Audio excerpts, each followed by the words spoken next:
नमस्कार मैत्रिणींनो, तर तुम्ही आपल्या मिक्स लाडूच्या कॉम्बोला खूप छान असा प्रतिसाद दिलेला आहे, त्यासाठी सगळ्यांचं मनापासून थँक्यू।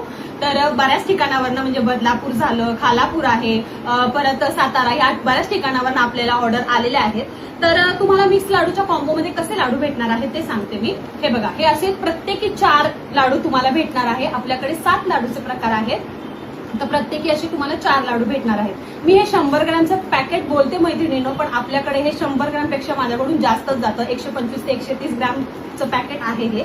तर हे असं तुम्हाला प्रत्येकी 4 लाडूचं पॅकेट भेटणार आहे त्या मिक्स लाडूमध्ये। म्हणजे हे पहा, अशा प्रकारचे तुम्हाला कॉम्बो भेटणार आहे। तर अजून ऑर्डर म्हणजे तयार करायचं चालू आहेत लाडू। हे बघा, हे अशा प्रकारचे हे नाचणीचे लाडू आहेत, हे बेसनचे आहेत, अजून देखील बनता आहेत। असो, तुम्हाला जर कुणाला हे मिक्स लाडू जर हवे असतील तर मला लवकरात लवकर व्हॉट्सअपला किंवा इन्स्टाला मेसेज करू शकता। आणि मिक्स लाडू नाही तर बाकीचे देखील तुम्हाला अर्धा किलो 1 किलो जास्त प्रमाणात देखील हवे असतील तरी देखील आपण ऑर्डर घेतो। त्याच्यामुळे पटापट जावा आणि आपल्याला व्हॉट्सअप किंवा इन्स्टाला मेसेज करा। थँक्यू।